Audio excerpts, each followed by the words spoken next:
ایک آیت ہے کہ جس کے مختلف مفاہیم ہمارے ہاں بیان کیے جاتے ہیں، اور وہ ہے کہ ذالک الذی یبشر اللہ عبادہ الذین آمنوا وعملوا الصالحات، یہ ہے وہ چیز جس کی خوشخبری اللہ اپنے بندوں کو دیتا ہے جنہوں نے جو ایمان لائے اور جنہوں نے اچھے کام کیے۔ قل لا اسألکم علیہ اجرا الا المودۃ فی القربی، اے نبی صلی اللہ علیہ وسلم کہہ دیجیے کہ میں تم سے کسی اجر کا سوال نہیں کرتا مگر میں مودت فی القربی کا سوال کرتا ہوں، قربا میں محبت کا۔ اب اس سے ایک مفہوم تو یہ لیا گیا کہ رسول اللہ صلی اللہ علیہ وسلم نے فرمایا کہ تم لوگ جو میری جان کے دشمن بنے ہوئے ہو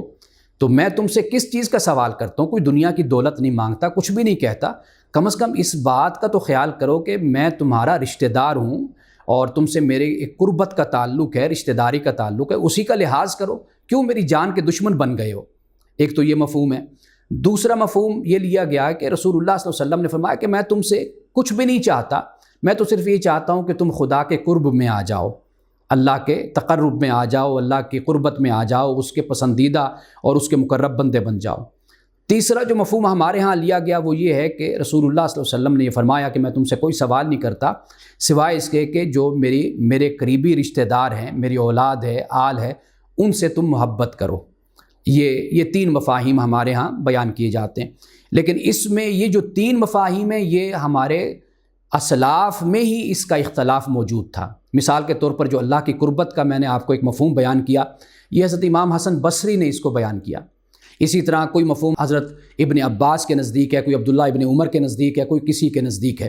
تو لہٰذا جو مجھے بات یہاں پہ سمجھ آتی ہے وہ یہ ہے کہ قل لا اسألکم علیہ اجرا الا المودۃ فی القربی،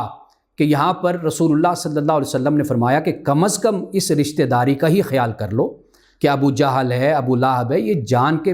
درپے ہو گئے تھے، رسول اللہ صلی اللہ علیہ وسلم کو کتنی اذیتیں ان لوگوں نے دی تھی۔ اگر آپ سیرت کی کتابوں میں جائیں، سیرت ابن ہشام کو پڑھیں، اسحاق کو پڑھیں اور دیگر کتابوں کو پڑھیں، اور آج کے دور میں جو ہمارے سیرت نگار ہیں ڈاکٹر حمید اللہ صاحب ہیں ان کو آپ دیکھیے، یا کیرن آرمسٹرانگ کو آپ پڑھیے، آپ دیکھیں گے کہ کتنی تکالیف ان لوگوں نے، رشتہ داری کو تو انہوں نے پس پشت ڈال دیا تھا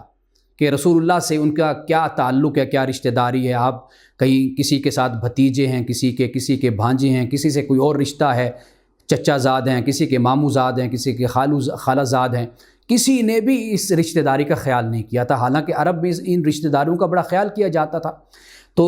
یہ مفہوم سمجھ آتا ہے کہ رسول اللہ صلی اللہ علیہ وسلم نے انہیں اس بات کی طرف متوجہ کیا کہ بھائی میں تم سے کسی اجر کا سوال تو کرتا نہیں ہوں، لیکن کم از کم تم اس کی حیا تو کرو کہ میں تمہارا رشتہ دار ہوں، تمہارے ساتھ میرا تعلق ہے۔ اور یہ وہ بات ہے کہ جو ہم بھی دوسروں کو کہتے رہتے ہیں کہ کم از کم یار اس بات کا خیال کر لو